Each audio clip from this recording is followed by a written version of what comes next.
ती फक्त 18 वर्षांची मुलगी होती। ती एका हॉटेलमध्ये रिसेप्शनिस्ट म्हणून काम करू लागली, पण जेव्हा तिच्याकडून स्पेशल सर्व्हिसची मागणी करण्यात आली तेव्हा तिच्यासोबत धक्कादायक प्रकार घडला।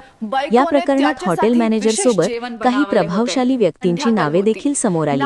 हीच ती अंकिता भंडारीची केस, ज्याने संपूर्ण राज्य हादरवून सोडलं। 2022 मध्ये अंकिताने 12वी उत्तीर्ण केली। घरची परिस्थिती हलाखी असल्यामुळे ती छोटे मोठे कामं करू लागली। तिचे वडील प्रायव्हेट शाळेत शिक्षक होते आणि पगारही मर्यादित होता। आई घर सांभाळत होती, त्यामुळे अंकिताला वाटले की तिनेही घरासाठी काहीतरी कमावले पाहिजे। तिच्या कॉलेजमधील मित्र पुष्पने तिला पेपरमधील रिसेप्शनिस्टची जाहिरात दाखवली।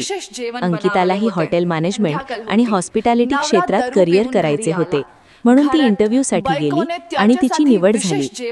तो रिसॉर्ट आलिशान होता, तिथे तिला पगार ठरला आणि हॉटेलमध्येच राहण्याची अट ठेवण्यात आली, ज्यावर ती सहमत झाली। सुरुवातीला सर्व काही ठीक चालू होते।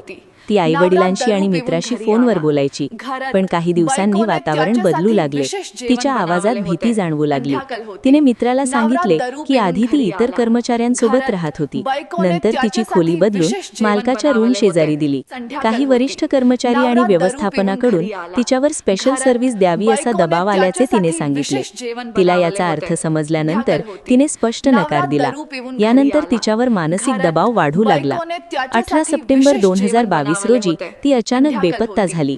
सीसीटीव्ही फुटेजमध्ये ती काही व्यक्तींसोबत बाहेर गेल्याचे आणि नंतर न परतल्याचे दिसून आले। तिचे मित्र आणि कुटुंबियांनी तिच्याशी संपर्क करण्याचा प्रयत्न केला, पण फोन बंद येत होता। त्यांनी हॉटेलमध्ये चौकशी केली, परंतु समाधानकारक उत्तर मिळाले नाही। शेवटी त्यांनी पोलिसांकडे तक्रार दाखल केली।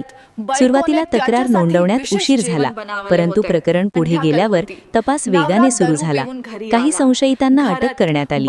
चौकशीतून माहिती मिळाल्यानंतर शोध मोहीम सुरू झाली आणि अंकिताचा मृतदेह पाण्यातून सापडला। पोस्टमॉर्टम अहवालानंतर मृत्यूचे व कारणांबाबत महत्त्वाचे खुलासे झाले।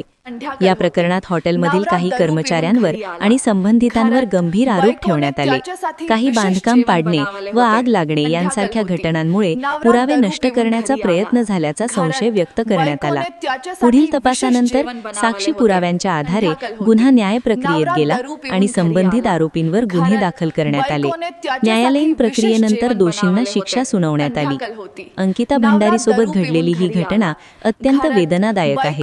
तिच्या आईवडिलांवर आलेले दुःख शब्दांत मांडणे कठीण आहे। अशा घटना टाळण्यासाठी समाज म्हणून सजग व सतर्क राहणे ही काळाची गरज आहे। गुन्हेगारीचे जग कधीही झोपत नाही, म्हणून स्वतःची आणि आपल्या आसपासच्या लोकांची काळजी घ्या।